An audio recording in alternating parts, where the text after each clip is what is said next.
right, the AFC and especially the AFC East had a little bit of an earthquake yesterday with the Bills trading Stefon Diggs to the Texans. All kinds of talk going on since then. Obviously, if you're a Bills fan, it's like, whoa, and not happy. If you're an AFC East team and an AFC team, you're probably laughing and having a good time and say, the range is kind of basically the stalwart Bills fans saying, hey, you know what? We've won year after year. Diggs gone is no big deal. And then you have lots of other people saying, the Bills are a failure. Allen's no good. They're done. And I don't agree the majority of those positions. In some way, I do. And I'll get into that real quick. And then I want to cover the Bills situation in depth. I've been covering the Bills for a while because it's a football channel. I kind of stayed on my Dolphins because of energy and time and love of my team. But I'm going to try to get back into more coverage. But the Bills fans have really supported me for a long time. So I'm going to give a full breakdown, spend a lot of time and get into the nitty gritty. But in essence, I think that 24 is the problem year.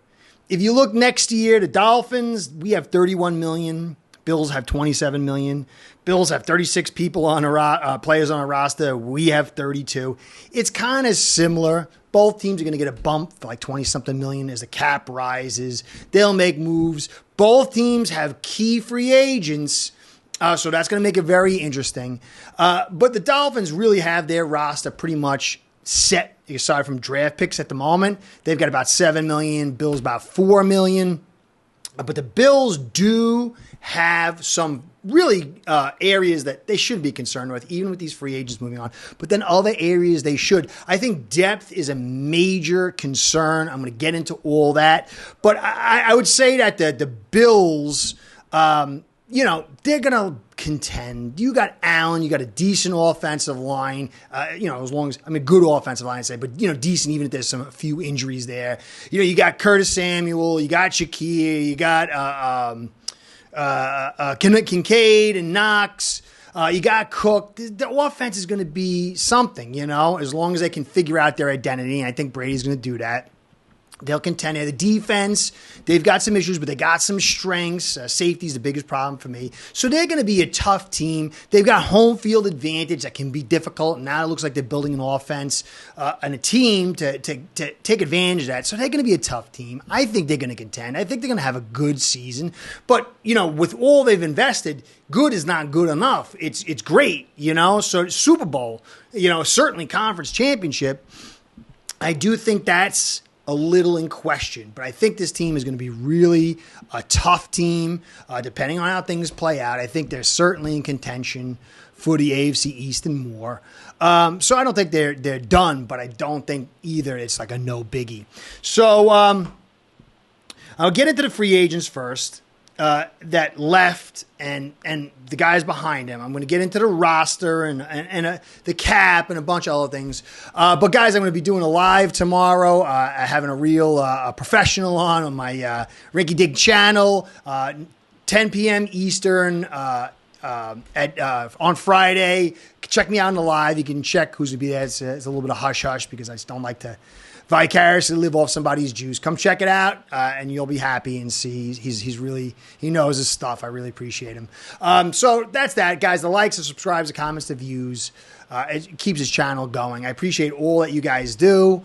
Especially Bills fans. I know I haven't really been covering you, but it's just the energy hasn't been there. But I'm really trying to get back because I think this is going to be a super intriguing year. I do think the AFC East could be way more interesting than it was last year. Still pretty interesting, although it was erratic. So anyway, guys, I want to give you a shout out. A shout out to AceBird, my sponsor, because without the two of you, this show ain't going down. Start building your own online sports book today by getting signed up with acebread.com service that'll allow you to book action on sports from all around the world. All right, so you got Diggs, Davis, Morse, Poyer, Floyd, White, Hyde, Dotson, Dane Jackson, and Neal all gone. You don't let guys go like that and not have an effect. Dolphins had theirs. Jets haven't had their purge yet. It's going to come, though. But you can't lose all that and not feel it. But you got to parse it out and see what else is wrapped around that. And I think that in most of the cases, the Bills will be fine. I think there's some concern. Draft and how much money they can free up for some free agents, that's going to go a long way to fixing this. Now, Diggs, if you didn't have Curtis Samuel, it'd be a big problem. But you lost Diggs and Davis, and that's a double problem. But you Shakir, I like a ton, and you got Kincaid, who you want to feed the ball more, and then you got Samuel. Now, obviously, if you had Diggs there, this would be a very, very, very formidable receiving group. And without him in there, there is a letdown. But I think it's a push till you see what the Bills do. Maybe they get a good free agent still out there. Maybe they make a trade or something, or maybe they draft one of these high-end rookies. We've got to see. I think it's a holding pattern for me because I do like Curtis Samuel. He had his best year with Brady with the Panthers, and now they're coming back together. And I think Allen can make a lot of these guys raise up, especially if you're adding a run game and then maybe a 2 tight end set. They got Knox is a high-paid tight end. Kincaid's another guy who you invested a big first-round pick, so you don't have to maybe be all these spread-wide shotgun stuff. So I'm not really too down on that. More sleeving. I like McGovern sliding in there. He's had pretty successful. Morris had some injury problems. He was good, but it's not the end of the world. Poyer does hurt because his safety group is very weak. I don't like Rapp in coverage. I like him in a blitzing and maybe being a physical guy up front, but he's not good in coverage. Edwards, they got. I'm not big on Edwards either. So that's the one I would definitely point out. Floyd, I'm not really too big on that because they got Kingsley, who had a pretty good year he's a good pass rusher with about maybe 100 snaps. A rookie going into his third year. Be interesting to see that. Espinosa they brought back. He's a jack in many trades type stuff, but really it's going to come down to Vaughn. You got Rousseau, who's a stud, and then you got Vaughn. What does Vaughn do? Is Vaughn at least like 80, 85%? Does he have impact this year? If he's a shell of himself, it could be a problem. Floyd brought a lot of production, but we got to wait and see. White, he's been done for 2 years. Sadly, all those injuries. It's not a loss. The secondary group is very good in its front. A little thin unless Elam steps up. I'll get into that in a little bit. Hyde, obviously talent-wise, it's a loss, but he's been injured. He's been injured a lot. So... the main problem with Poyer and Hyde leaving is really, I don't know if there's anybody back there. We'll take a look and see how that goes. Dotson, I like Dotson playing for you last year. It's a push, though, because you brought in Morrow from the Bears, and he had a good season last year. Can he keep that up? I like Bernard a ton. He stepped in big time. And then you got Milano coming back. Can he come back? Will it be a long recovery? Is he going to be close to what he is? I don't know. If you can get Milano to stay healthy, Bernard to play like he did, and Barrow to kind of play, it's going to be a good linebacking group. So I'm not really concerned about Dotson. Dane Jackson, a little bit because of the depth there. I mean, you got Johnson, Benford, Douglas. Those guys are really good. But then it's will Elam step? There's a lot of points where will this guy step up? Will this guy play as good? There's a lot of question marks there. We've got to see. They all aren't going to do it. You just got to hope that the majority do if you're a Bills fan. If you're not a Bills fan, I'm sure you're not hoping that. Neal is a big problem, too, because special teams plays a big, big role, especially with these new special teams rules. You want as good a guys on those special teams. Who knows what's going to happen with that, especially with my Dolphins. But you got Achane, Waddle, Hill, Mostert. You got guys that are very deadly on that, and you want all the guys. And now he's on the Dolphins, so I say that's a little bit of a problem. So really, most of this stuff I don't think's too big a deal. Now my concerns for the 2024 season is more about depth. The O-line is good. I like, people don't really, you can take a look at this graphic here. Edwards, he played with the offensive line coach with the Rams. He showed some stuff last year. He had a good season 2 years ago. His third year, he got injured, and it was a bad season. I think he's going to play pretty well. I really like him and what he's doing there. Torrance had a solid year. Is it a sophomore slump, or is he going to take another step forward? We'll see about that. Brown, he's finally coming to his own, but he's going to be a free agent, I believe. He's a free agent. So this offensive line's good in its front, but it is a little thin. It'll be interesting what they do with that. And I really don't see any guys, too many in the backdrop to really fill the depth roll out. So they're going to probably might have to get a guy to really help that out, because you don't want that off. I mean, it was a huge asset for this Bills team to have that offensive line. play practically 100% of the snaps together, and you can't expect that to happen 2 years in a row. Kincaid, the tight end group, Knox and Cade's really good. The receiving group, I like Hollins as your fourth, not your third, definitely not your two, certainly not your one. Samuel, he's a slot guy, flanker type guy. I like him. You really do need a stud guy out on the edge, and I don't think Samuel can do it on a regular basis. So to me, it's a big, big need to get that one. Can they get a guy out there to fill that role in free agency or the draft? They'll be very interesting. But the problem is they need some other key pieces. They got some guys here I thought were very interesting. I was looking through the roster.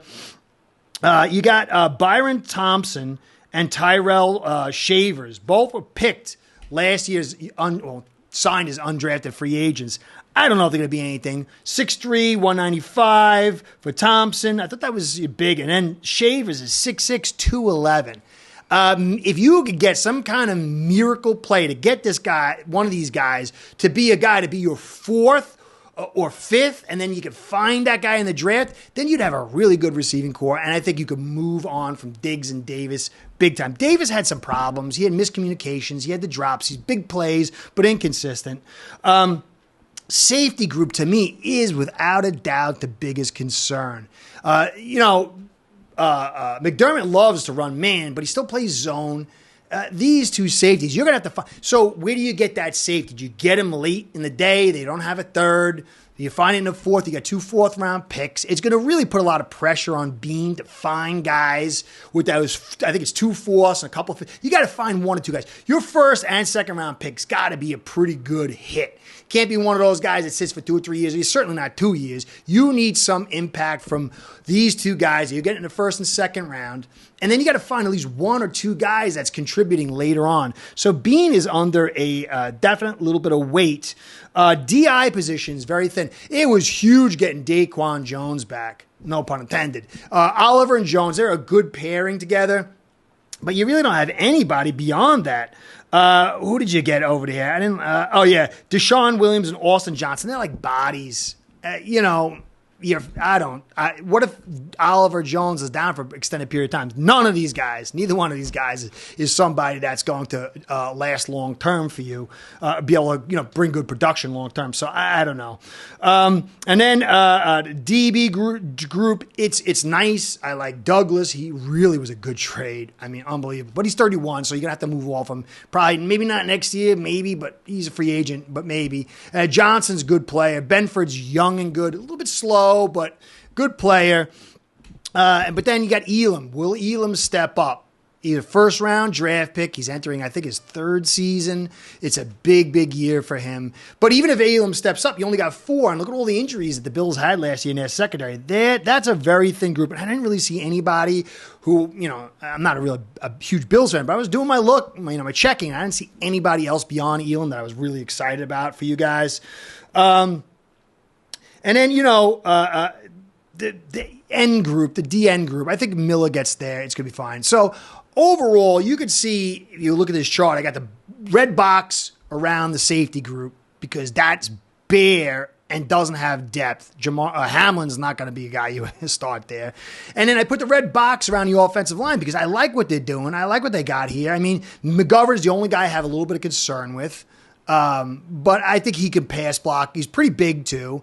He's going to be solid with these other 4 guys, but depth is a major issue. And the offensive line, in my opinion, makes the NFL world go round. So next year, I think the Bills will be able to open it up, but what happens on a big step back?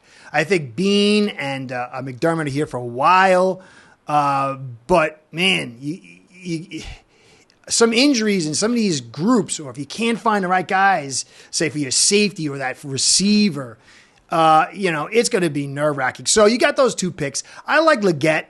A lot of people turn me on to him. I like him for my Dolphins, and I like him for the Bills. I like him more for my Dolphins because he's an underneath guy. A lot of people talk about why he needs to get enough deep threat, but I really like him for you guys. You can find him in the second round. And that first round, I don't know if there's no safeties out there, but, you maybe get an offensive lineman. I don't think so. A D lineman. There's some D linemen there that maybe you could get because that's a big deal, especially when you're playing the Dolphins and the Jets. You got to get that interior pressure. You don't want to let Tua throw in a clean pocket and Rodgers throw in a clean pocket. Or maybe you can get a cornerback. Those first two, you got to get a safety somewhere, 2 safeties at least. That's why, for me, there's a deep receiver draft. If you can get one in free agency, it really opens up a lot of stuff for you. But I just don't know how you're going to manage that money. Now, good news is Allen's contract is big, but you're going to stay with this guy. I mean, I can't imagine you're going to move off him. So that's money you can keep pushing forward. And as you get to the back end of the contract, you can extend it out. So it's like basically a credit card for you. If you really weren't high on your quarterback, it could be a dangerous, I'm not sure, but he's got to be a quarterback for the long, long term. I can't see how he's not. So there's money you could keep pushing forward because it's 26. It loosens up a little bit because you can let guys go, but really it's 27 where it gets really loose. The thinness part I talked about, picks developing is huge. And what Bean does, Bean to me is the centerpiece right now, more than anything else. What he's done over the last couple of drafts, and a lot of fans, Dolphin fans, were like, Milano's down, you're done. And then Bernard stepped up, and Dotson stepped up. So these guys that we don't really know too much about, if Bean is picked right on a couple of them, and they can fill in, and he can get a couple this year, it will go a long way. This team's not as thin, even with all these losses, as you'd think. So I heard an Ayuk trade. You don't want Ayuk. Ayuk's kind of got a Diggs issue. You don't want that. You want team plays. You already had that. I think you would better to draft. And, really, Leggett or one of these other guys maybe in that second round could maybe let the Bills do a short trade back and get some extra ammo and still get that receiver. Or if they can get a free agent that they can get in there to fill that receiver spot, then they could do a short trade back and maybe get some more ammo. And that would go a long way to filling this team out. Overall, I think from a philosophy standpoint, McDermott wants a defensive run team. He wants to run the football, play beat-em-up football, let Allen do his thing. But the problem is you want Allen long-term. You want to push money forward. But the MO for the Bills for a long time has been run, Allen, run. And at some point, it's going to get him hurt, ruin his season, ruin his kid's career, or lower it. And then you'll be trapped with all that money. They've got to do something like they did. Run that football, play smart throws, and only run on occasions. Let this kid's body stay healthy. So if they can operate out of a 2 tight end reset, find another guy to get in there and play smart football. Let Allen be smart with the ball, make plays and not make plays that help the other team. With this defense, with the confidence and experience they have, they're going to be a tough out, and I would not write him off. And then I still haven't mentioned Cook. Cook, and I like that other kid you got in the running back group. Oh, I can't remember. I wrote his name down. I was going to mention him. Ty Johnson. So you got Cook and Ty Johnson. Just run this football. 2 tight end sets. You play action. Occasionally get into it with some old, Bills style of fun ball and Allen running. But I think this team, if they play conservative more and traditional more, under center more, I think they're going to be a team. But we'll see how Bean does and what the injury gods do, because that's always huge. So anyway, hope you enjoyed. Just Curtis saying, catch you next time. Be well. Go Fins. Sorry, had to. Start building your own online sports book today by getting signed up with aceperhead.com service that'll allow you to book action on sports from all around the world.